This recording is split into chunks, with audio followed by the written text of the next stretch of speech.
5장 38절부터 42절까지입니다.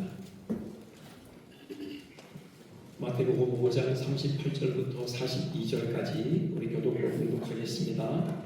또 눈은 눈으로 이는 이로 갚으라 하였다는 것을 너희가 들었으나 나는 너희에게 이르노니 악한 자를 대적하지 말라. 누구든지 내 오른뺨을 치거든 왼편도 돌려내려며 또 너를 고발하여 속옷을 가지고자 하는 자에게 겉옷까지도 가지게 하며 또 누구든지 너로 억지로 오리를 가게 하거든 그 사랑과 심리를 동행하고 함께 공독합니다. 내게 구하는 자에게 주며 내게 구고자 하는 자에게 거절하지 말라. 아멘. 추가로 광고 말씀 한 가지 더 드리면요. 다니엘 기도회 11월 1일부터 21일까지 우리가 해마다 교회에서 함께 진행해 왔는데요. 올해는 교회에서 같이 모이지 않고요. 개별적으로 하기로 그렇게 결정을 했습니다. 그래서 여러분 관심을 가져주시고 가정에서든 각자 주어진 처소에서 다니엘 기도회를 통하여 또 은혜 공급받는 그런 시간들 가지시길 부탁드립니다. 다음 수요일은요. 우리 정상적으로 우리 교회의 일정에 맞추어 예배가 진행될 것입니다. 그 점도 참고해 주시고요. 어떤 모양으로든지 우리 기도응답과 하나님의 은혜를 풍성히 경험하는 12월달 되시기를 주님의 이름으로 부탁드립니다. 아멘. 그리고 내일 다음 주 오전 예배 2부 예배는요 10시 40분입니다. 꼭 기억하시기를 바라고요. 우리 함께 앞뒤 작업에 인수할까요? 우리 다음 주 10시 40분에 만납시다. 네. 1부 예배 참여하신 분도 계시겠지만 2부 예배는요 10시 40분입니다. 며칠 전 참 흥미로운 뉴스를 보았는데요. 지금 이 주제의 설교를 준비하는 중이라 눈에 확 띄더라고요. 그 기사의 제목이 2년을 기다린 층간소음 복수 이런 제목이에요. 어떤 사람이 자기 경험담을 그 인터넷 커뮤니티에 올렸는데 한 빌라 3층에 살고 있어요. 혼자 사는데요. 그 4층 바로 윗집이죠. 아들들만 셋 저희 집과 같은 그런 집이에요.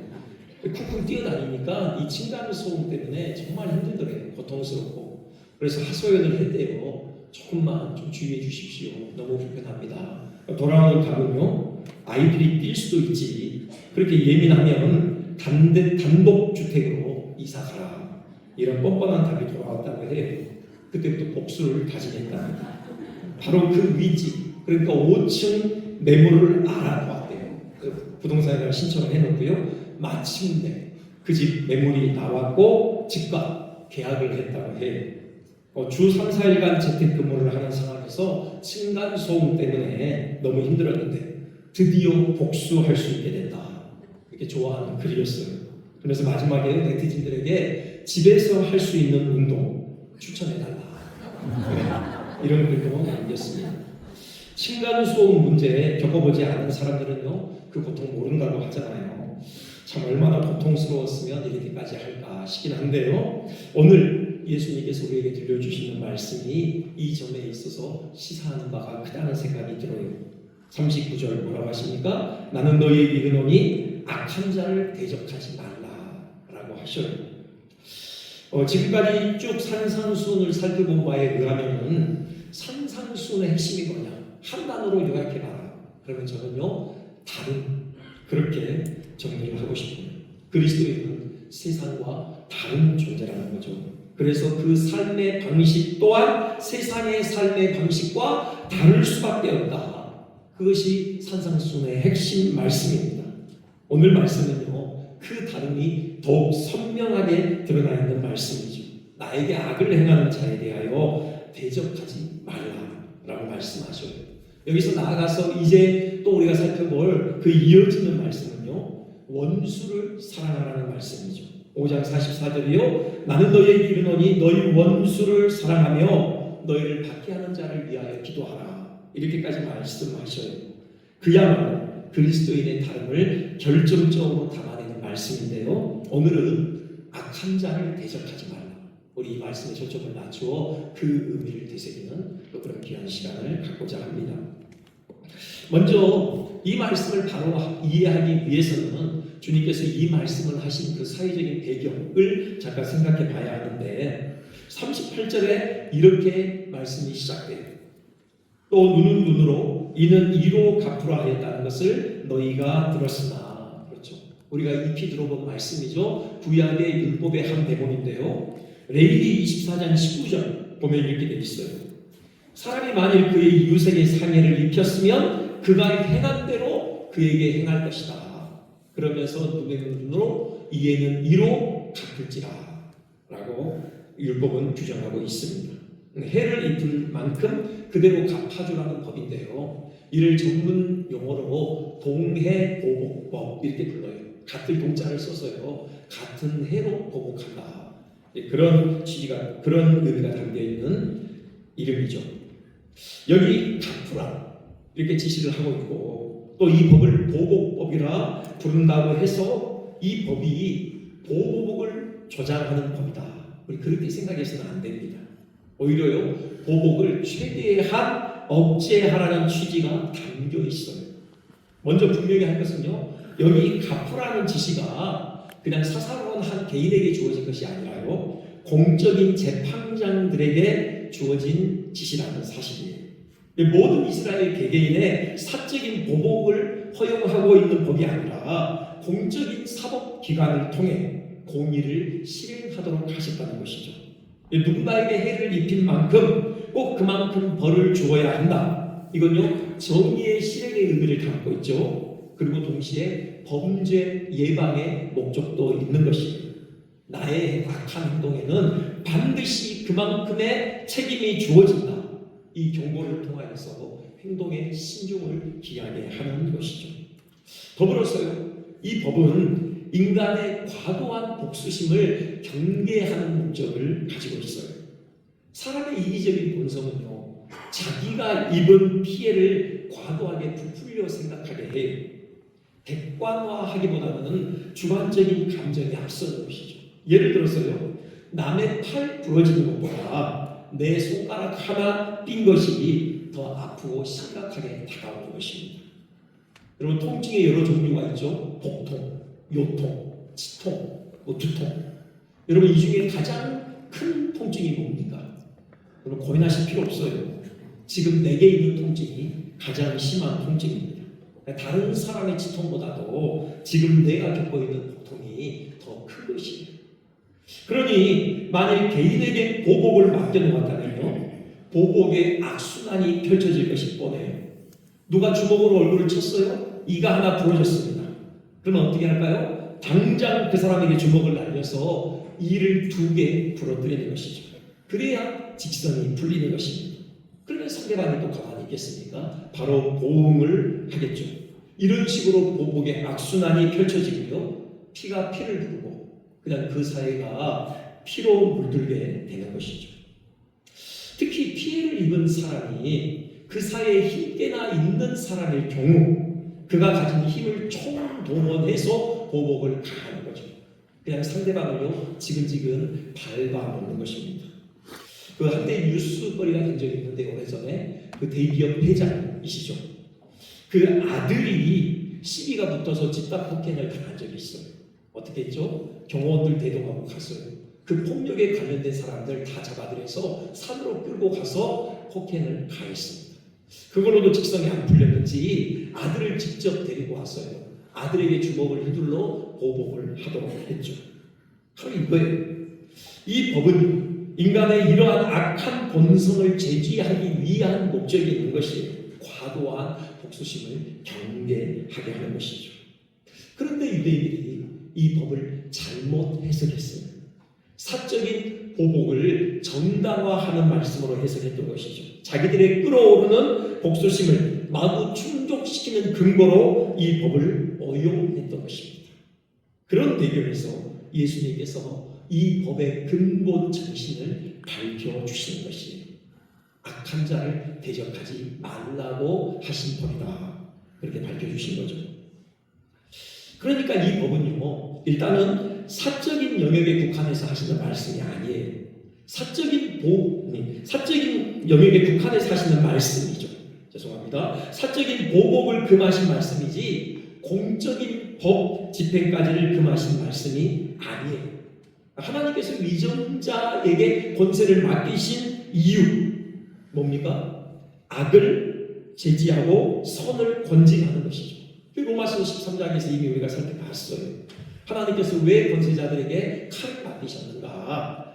악을 행하는 자에게 하나님의 진노하심을 따라 보응하게 하시니 하나님의 대리인이 되어져서 악을 징벌하는 그 역할을 맡겨주신 것이죠. 그걸 위해서 그 손에 칼을 쥐어주셨다. 이처럼 공적인 영역에서는요, 악행에 대한 하나님의 공의가 시행되어야 해요.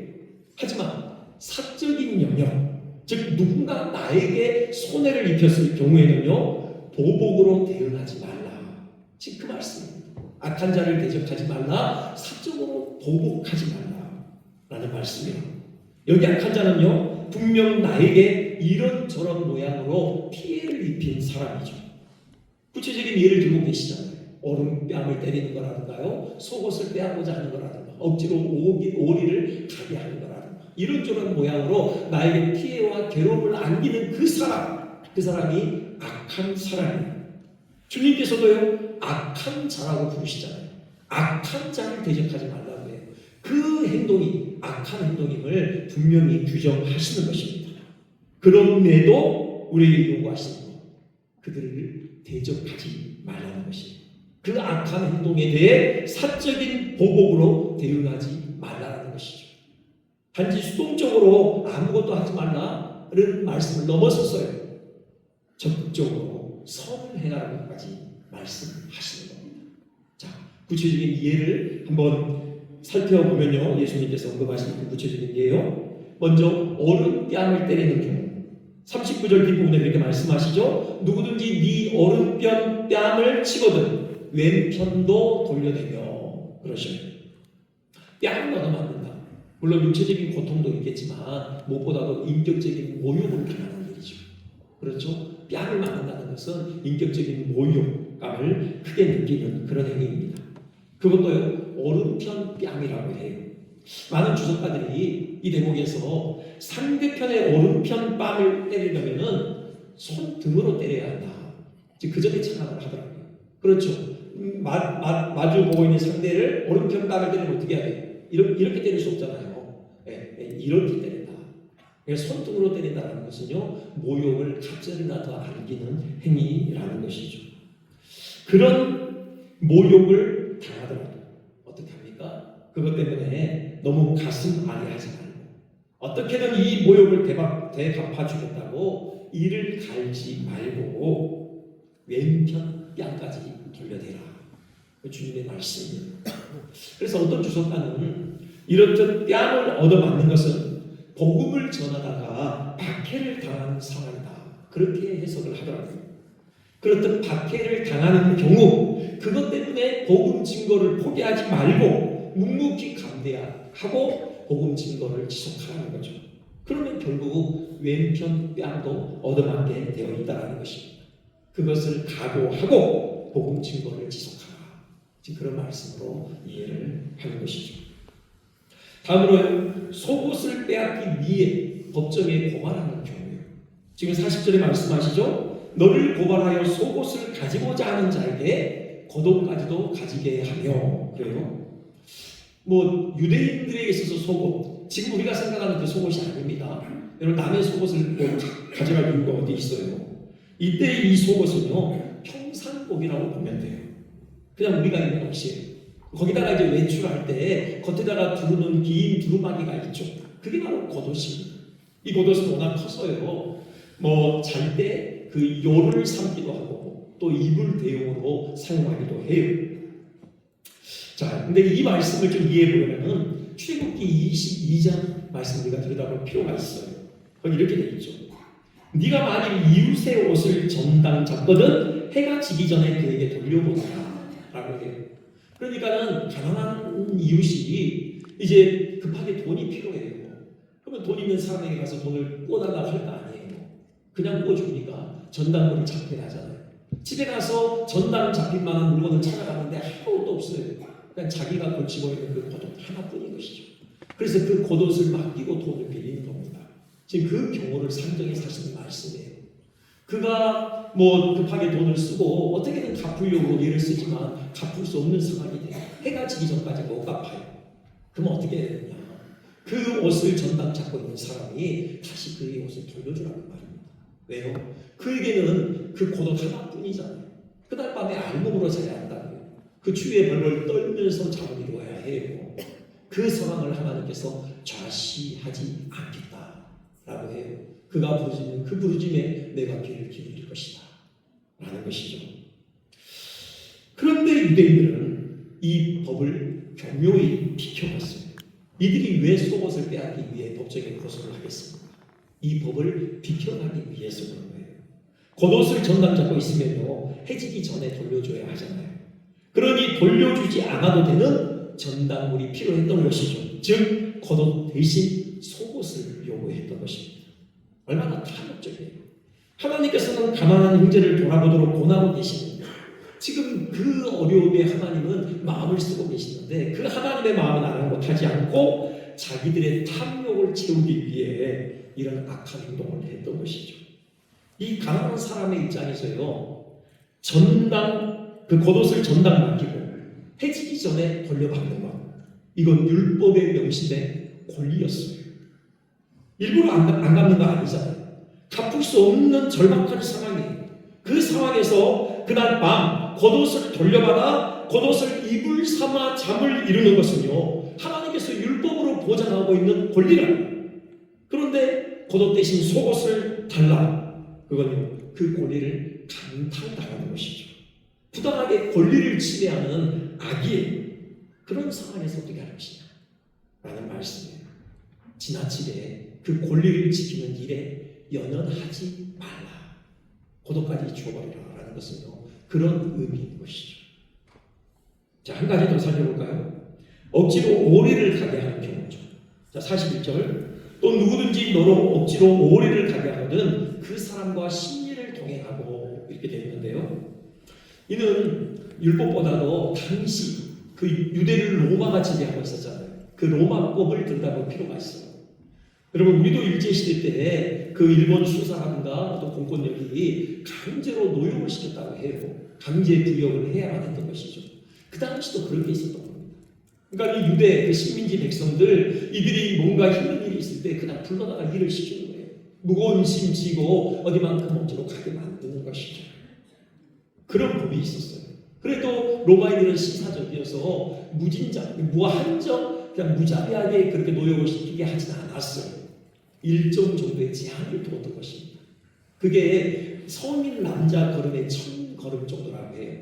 그 미터로 계산하면 대략 1500m 정도 되었다고 합니다. 지금 그 법을 지금 배경으로 예수님께서 하시는 말씀이에요. 누가 너희더러 억지로 오리를 가게 하거든 심리를 가라. 지금 그런 말씀인데요. 그러니까 불평만 하고 있지 말라는 거죠. 에이, 재수없이 걸려가지고 생고생을 하네. 어쩐지 오늘 집에서 나오고 가기 싫더라니. 이런 식으로 일을 가면서 불평만 일삼지 말고요.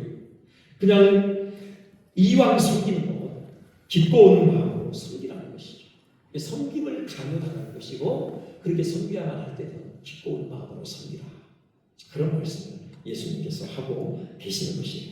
자, 이 모든 주님의 말씀에서 우리에게 연상되는 말씀이 있어요. 로마서 12장 말씀입니다. 17절에 이렇게 되어 있어요. 아무도 악을 악으로 갚지 말고 모든 사람 앞에서 선한 일을 도모하라. 지금 그렇게 말씀해요. 또요, 20절 보면은 네 원수가 줄이거든 먹이고 목마르거든 마시게 하라. 그리함으로 네가 숯불을 그 머리에 쌓아 놓으리라. 부끄럽게 하는 거죠. 해결을 이렇게 유도하는 것입니다. 악에게 지지 말고 선으로 악을 이기라. 그 말씀이에요. 사도 바울이 이 예수님의 말씀을 명확하게 이해를 한 것이에요. 그래서 적극적으로 이렇게 진술을 했던 것입니다. 악으로 선을 이기라는 것입니다. 이것이 바로 우리 그리스도인에게 요구되는 덕목이라는 것이죠. 이것이 이 땅을 살아가는 그리스도인의 삶의 정당한 방식과 분명하게 예수님 말씀하고 계시요.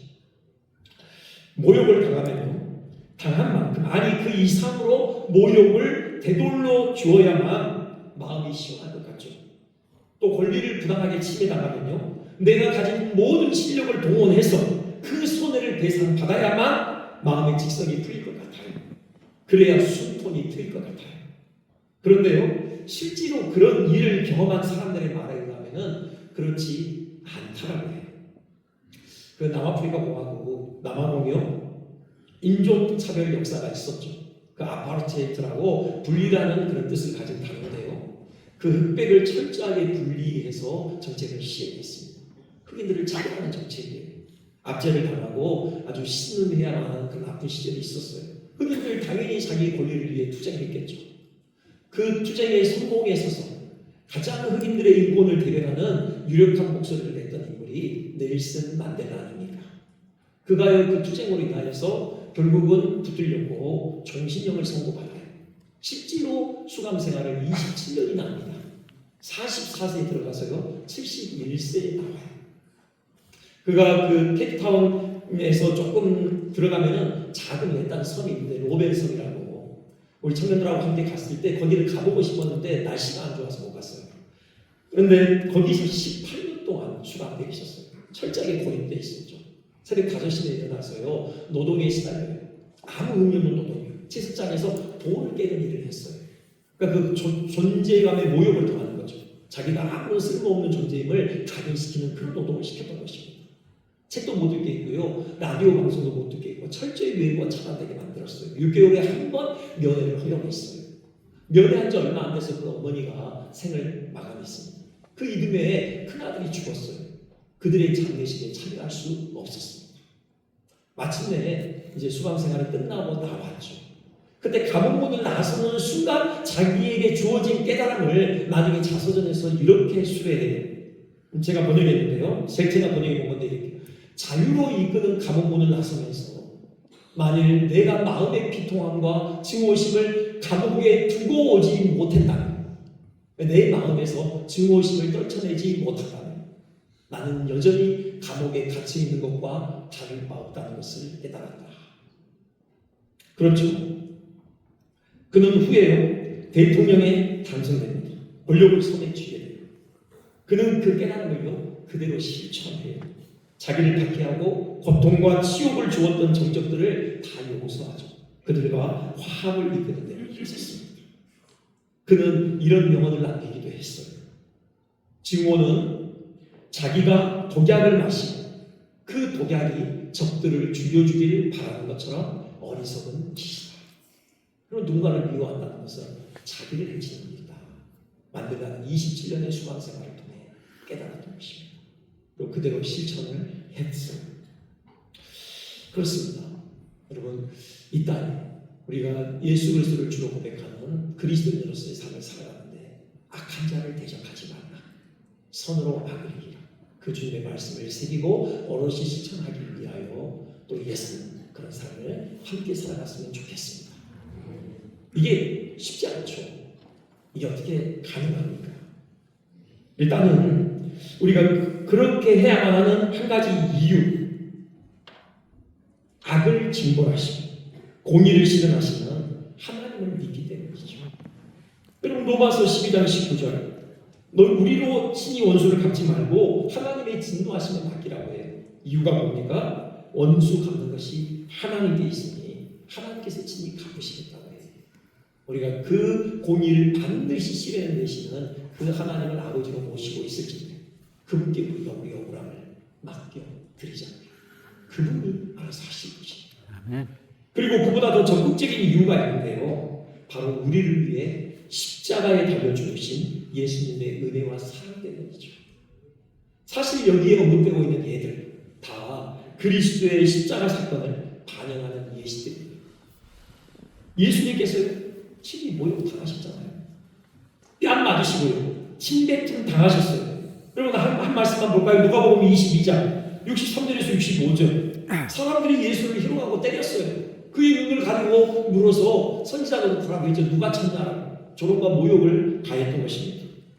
그럼에도 예수님께서는 묵묵히 그 조롱을 감내하시고, 이사야 선지자가요 이미 이렇게 예언해요. 이사야 50장 6절입니다. 나를 때리는 자들에게 내 등을 맡기고 나의 수염을 뽑는 자들에게 나의 뺨을 맡기며 모욕과 침뱉음을 당하여도 내 얼굴을 가리지 아니하리라. 예수님이 오롯이 그대로 실천하셨어요. 채찍에도 맞으셨죠. 살이 터지고 피가 쏟아져 나오는 그 고통, 감수하셨습니다. 무엇 때문에? 우리 때문이잖아요. 우리를 죄의 저주에서 해방하시고 그 치명적인 죄의 질병에서 우리 영혼을 치유하시기 위함이었습니다. 여러분, 이사야 선지자가 이를 분명히 예언했어요. 이사야 53장 5절부터 6절까지 보면요, 그가 채찍에 맞음으로 우리는 나음을 받았다. 우리를 고쳐주시기 위해서, 우리를 살려주시기 위해서 예수님께서 그 모든 모욕을 다 감당하셨다고요. 그것뿐 아니라요, 속옷까지 예수님 우리를 위해서 내어주셨습니다. 발가벗긴 채로 십자가에 달리셨잖아요. 그 예수님이 달려 계시는 그 안에서요, 로마 군인들이 예수님이 입고 계시던 그 겉옷 찢어가지고 서로 나눠가지고요, 그 속옷 서로 가지겠다고 제비 뽑는 그런 일을 자행했어요. 그렇게 예수님께서 겉옷과 속옷까지 다 내어주시고 뭘 입으셨습니까? 위에 벌거벗은 수치를 가려주셨죠. 그 영화로운 그리스도의 의의 옷을 우리를 둘러 입혀 주신 것이, 성경은 그 구원을 옷의 모티프로 설명하는 대목들이 많아요. 여러분, 에덴 동산에서 아담과 하와가 타락했을 때 그들이 그 부끄러움을 감추기 위해 무화과나무 잎으로 엮어 치마를 삼았다고 해요. 말이 치마지 벨트예요. 그 원은 가려집니까? 도무지 수치를 가릴 수 없는 처량하기 짝이 없는 것이 하나님께서 나서시잖아요. 그 옷을 벗기시고요, 친히 만드신 가죽옷을 그들에게 입혀주시고, 여러분, 이 합장판이 예수님께서 복음서에서 그 탕자의 비유에 나와요. 여러분, 그 탕자가 재산 다 탕진하고 빈털터리로 아버지 집으로 돌아오잖아요. 누더기를 훔쳤겠죠. 다 떨어진 신을 신었어요. 아버지가 그 모습 보고 달려가서 부둥켜 안으면서 뭐라고 하셔요? 종들에게 제일 좋은 옷을 내어다가 입히고 손에 가락지를 끼우고 발에 신을 신기라. 누가복음 15장 22절 말씀입니다. 이게 바로 구원이에요. 예수님께서 왜 겉옷과 속옷을 그냥 빼앗기셨냐고, 발가벗은 채로 십자가를 지셨냐고. 우리의 그 벌거벗은 수치를 가리우시기 위해서, 우리에게 그 영화로운 예수 그리스도의 의의 옷으로 덧입히시기 위해서죠. 우리는 그런 은혜를 받은 자입니다. 한 가지 더 볼까요? 누가 억지로 오리를 가도록 강요하는 상황, 이 또한 예수님의 십자가 죽음을 예시하는 상황이에요. 예수님께서 그 십자가 가로대 메고 현장으로 가실 때 그냥 지쳐가지고 더 이상 한 걸음도 내디딜 수 없는 그 어려운 상황이었어요. 그때 로마 군인들이요, 옆에 있던 그 구레네 시몬을 불러다가 억지로 예수님의 십자가 메고 함께 걷게 하잖아요. 그 로마 법을 이렇게 사용한 거죠. 바로 이거예요. 거기 마태복음 27장 32절 보면요, 억지로라는 말이 쓰여 있습니다. 마태복음 5장에 억지로가 있죠. 성경이 억지로라는 단어가 페르시아에서 왔는데 이게 3번인가밖에 안 쓰였어요. 바로 예수님께서 우리를 위해서 십자가 내고 가시는 그 상황을 암시하시는 것이죠. 이 모든 것은 다 우리를 죄와 사망에서 건져내사 당당하게 천국 백성 삼으시기 위함이었습니다. 그러니 우리가 어찌 구레네 시몬처럼 예수님과 함께 십자가를 지고 예수님을 따라가지 않을 수 있느냐. 그 말씀. 이 십자가의 은혜를 깨달은다면, 이 십자가의 사랑이 우리의 심장을 관통한다면 우리는 악한 자를 대적하지 않을 뿐만이 아니라 선으로 악을 이기는 남다른 삶을 살아낼 것이다. 주님 그렇게 말씀하시는 것입니다. 이 십자가가 우리의 심장을 관통해야 돼요. 우리의 영혼을 사로잡아야 합니다. 여러분, 사도 바울 보십시오. 사도 바울이 그런 사람이었어요. 그가요, 교인들에게 당당하게 이런 고백을 해요. 고린도전서 11장 1절인데요. 내가 그리스도를 본받는 자가 된 것 같이 너희는 나를 본받는 자가 되라. 여러분, 이런 고백하실 수 있겠어요? 내가 그리스도를 본받는 삶을 산 것 같이 너희는 나를 본받으라. 사도 바울은 당당하게 그리스도를 본받는 삶을 살았다고 고백을 한다고요. 그리스도를 본받는 게 뭔데? 그리스도처럼 십자가 지고 그분을 따라가는 거잖아요. 악한 자를 대적하지 않는 거잖아요. 선으로 악을 이기는 거잖아요. 바울은 그렇게 살았다는 거예요. 그게 어떻게 가능했느냐? 십자가다. 바울은 이 십자가의 은혜를 깨달았어요. 이 십자가가 그의 심장을 관통하고 그 영혼을 사로잡았다고요. 십자가가 그의 온 인격을 없다. 여러분 십자가라는 단어를 가지고요 성경 프로그램을 돌려보세요. 바울 소식을 보세요. 바울은 십자가를 얼마나 많이 얘기했는지. 이렇게 얘기해요.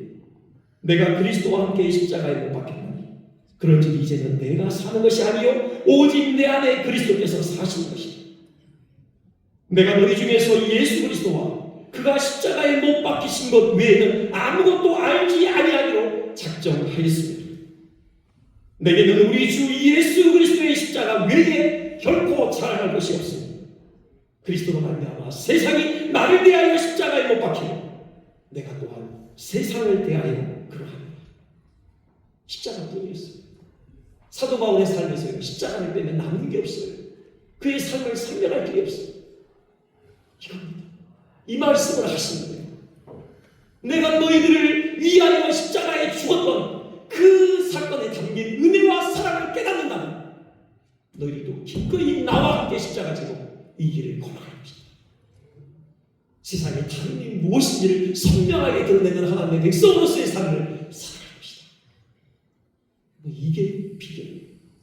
또 이 일을 이루시기 위하여 우리에게 성령을 보내셨다. 그 예수의 영이 우리 안에 오셔서 우리를 도우시다. 우리 결단합시다. 앞으로 우리에게 주어진 삶을 얼마일지 모르지만 우리 이 땅에 사는 동안 하나님 나라 백성답게 살아보자고요. 우리를 통하여서 하나님 나라가 무엇인지 선명하게 드러나는 그런 삶을 살기로 우리 결단합니다. 하나님의 은혜를 구합시다. 우리 다 같이 자리에 일어나셨어요? 이 찬양을 주님께 드리며 결단하는 시간을 갖겠습니다.